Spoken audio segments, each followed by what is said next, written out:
राधे राधे दोस्तों।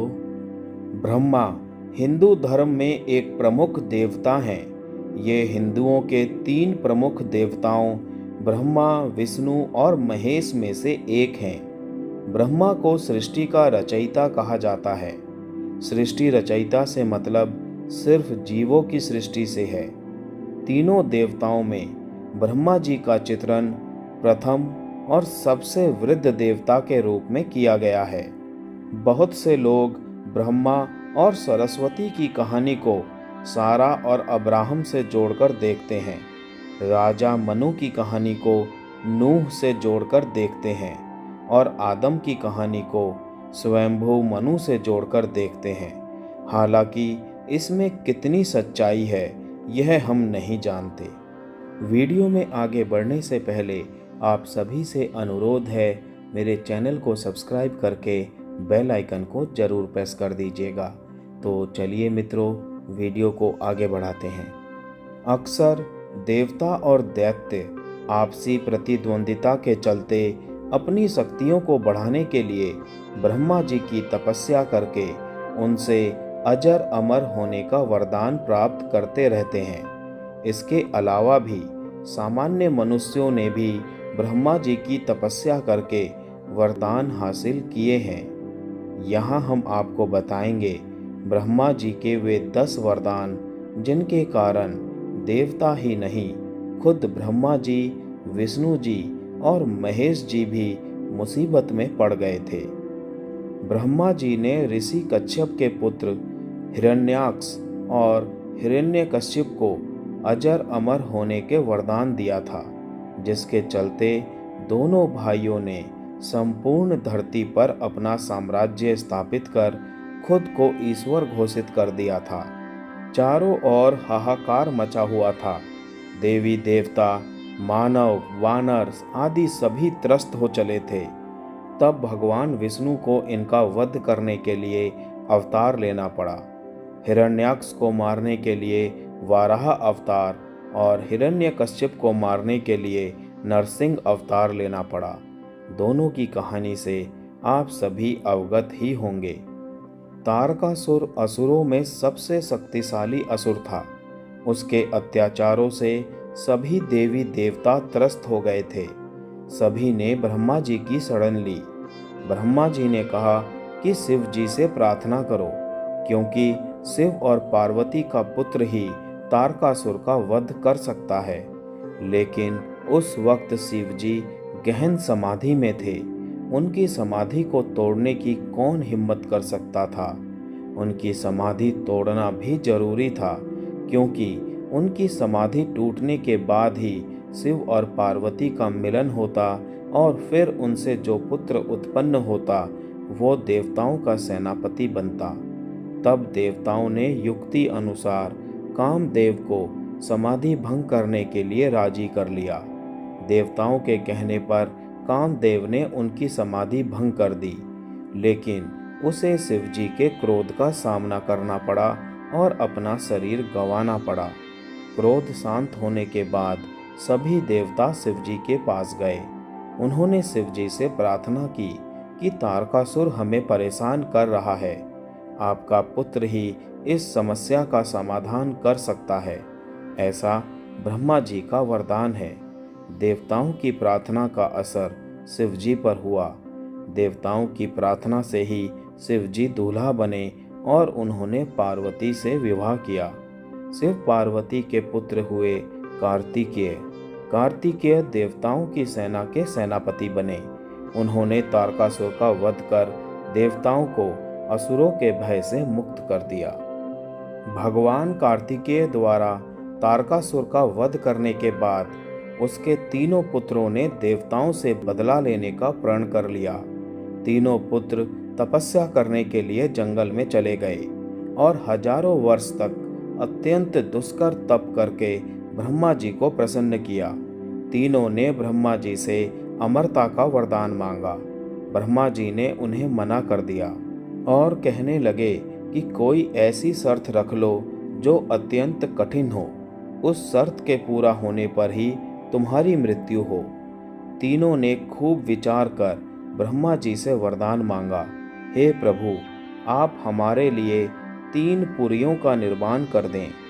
और वे तीनों पुरियां जब अभिजीत नक्षत्र में एक पंक्ति में खड़ी हों और कोई क्रोधजित अत्यंत शांत अवस्था में असंभव रथ और असंभव बाण का सहारा लेकर हमें मारना चाहे, तब हमारी मृत्यु हो। ब्रह्मा जी ने कहा, तथास्तु। शर्त के अनुसार उन्हें 3 पुरियां यानी कि 3 नगर प्रदान की गईं। तारकाक्ष के लिए स्वर्णपुरी, कमलाक्ष के लिए रजतपुरी और बिंदुमाली के लिए लोहपुरी का निर्माण विश्वकर्मा ने कर दिया। इन तीनों असुरों को ही त्रिपुरासुर कहा जाता था। इन तीनों भाइयों ने इन पुरियों में रहते हुए 7 लोकों को आतंकित कर दिया। वे जहां भी जाते समस्त सत्पुरुषों को सताते रहते, यहाँ तक कि उन्होंने देवताओं को भी उनके लोकों से बाहर निकाल दिया।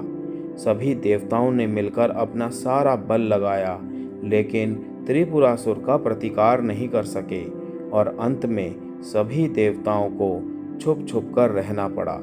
अंत में सभी को शिव जी की शरण में जाना पड़ा। भगवान शंकर ने कहा, सब मिलके प्रयास क्यों नहीं करते? देवताओं ने कहा, यह हम करके देख चुके हैं। तब शिव जी ने कहा, मैं अपना आधा बल तुम्हें देता हूँ और तुम फिर प्रयास करके देखो। लेकिन संपूर्ण देवता सदाशिव के आधे बल को संभालने में असमर्थ रहे। तब शिव जी ने स्वयं त्रिपुरासुर का संहार करने का संकल्प लिया। सभी देवताओं ने शिव जी को अपना अपना आधा बल समर्पित कर दिया। अब उनके लिए रथ और धनुष बाण की तैयारी होने लगी, जिससे रणस्थल पर पहुंचकर तीनों असुरों का संहार किया जा सके। इस असंभव रथ का पुराणों में विस्तार से वर्णन मिलता है। पृथ्वी को ही भगवान ने रथ बनाया। सूर्य और चंद्रमा पहिए बन गए, सृष्टा सारथी बने, विष्णु बाण बने, मेरु पर्वत धनुष और वासुकी बने उस धनुष की डोर। इस प्रकार असंभव रथ तैयार हुआ और संहार की सारी लीला रची गई। जिस समय भगवान उस रथ पर सवार हुए, तब सकल देवताओं द्वारा संभाला हुआ वो रथ भी डगमगाने लगा। तभी विष्णु भगवान वृषभ बनकर उस रथ में जा जुड़े। उन घोड़ों और वृषभ की पीठ पर सवार होकर महादेव ने उस असुर नगर को देखा और पाशुपत अस्त्र का संधान कर तीनों पुरों को एकत्रित होने का संकल्प करने लगे।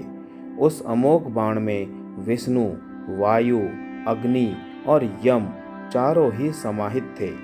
अभिजीत नक्षत्र में उन तीनों पुरियों के एकत्रित होते ही भगवान शंकर ने अपने बाण से पुरियों को जलाकर भस्म कर दिया और तब से ही भगवान शंकर त्रिपुरांतक बन गए। त्रिपुरासुर को जलाकर भस्म करने के बाद भोले रुद्र का हृदय द्रवित हो उठा और उनकी आंख से आंसू टपक गए। आंसू जहां गिरे वहां रुद्राक्ष का वृक्ष उग आया। रुद्र का अर्थ शिव और अक्ष का अर्थ आंख अथवा आत्मा है। असुर सम्राट महिषासुर ने ब्रह्मा जी को कठिन तप से प्रसन्न किया और उनसे अमर होने का वरदान मांगा। ब्रह्मा जी ने कहा, वत्स, एक मृत्यु को छोड़कर जो कुछ भी चाहो मैं तुम्हें प्रदान कर सकता हूँ, क्योंकि जन्मे हुए प्राणी का मरना तय होता है। महिषासुर ने बहुत सोचा और फिर कहा, ठीक है प्रभु, देवता, असुर और मानव किसी से मेरी मृत्यु ना हो। किसी स्त्री के हाथ से मेरी मृत्यु निश्चित करने की कृपा करें। ब्रह्मा जी ने एवमस्तु एवं कहकर अपने लोक चले गए। ब्रह्मा जी से वरदान प्राप्त करने के बाद महिषासुर ने सभी लोकों पर अपना अधिकार कर लिया और वो त्रिलोकाधिपति बन गया। भगवान विष्णु ने सभी देवताओं के साथ मिलकर सबकी आदि कारण भगवती महाशक्ति की आराधना की। सभी देवताओं के शरीर से एक दिव्य तेज निकलकर एक परम सुंदरी स्त्री के रूप में प्रकट हुआ।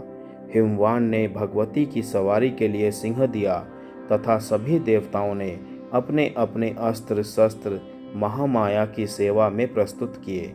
भगवती ने देवताओं पर प्रसन्न होकर उन्हें शीघ्र ही महिषासुर के भय से मुक्त करने का आश्वासन दिया।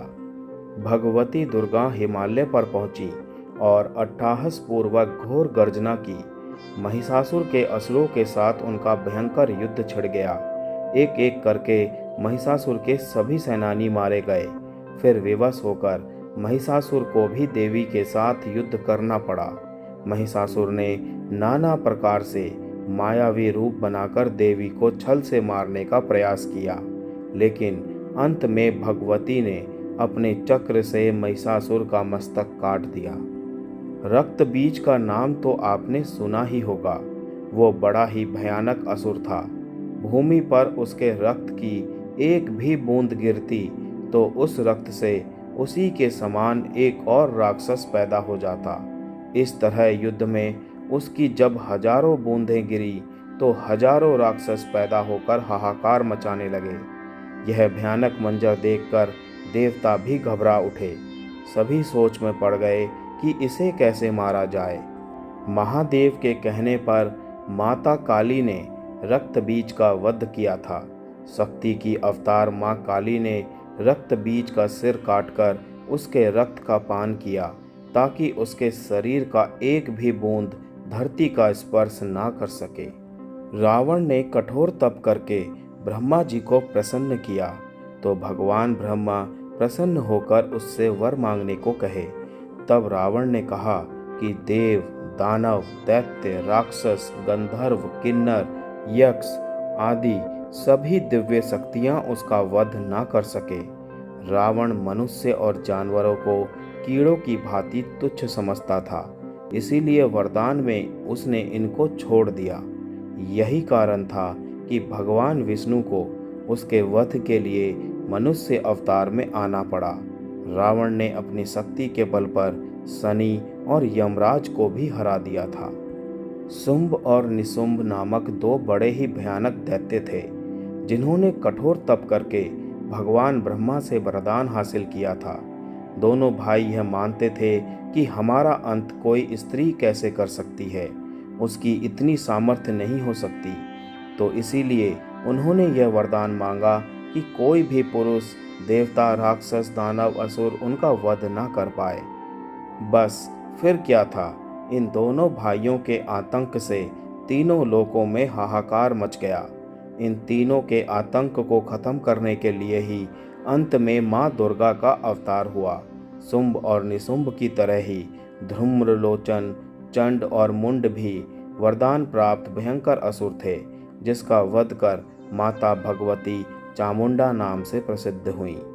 पौराणिक मान्यताओं और किंवदंतियों के अनुसार भस्मासुर के वंशजों में गयासुर नामक राक्षस ने कठिन तपस्या कर ब्रह्मा जी से वरदान मांगा था कि उसका शरीर देवताओं की तरह पवित्र हो जाए और लोग उसके दर्शन मात्र से पाप मुक्त हो जाए।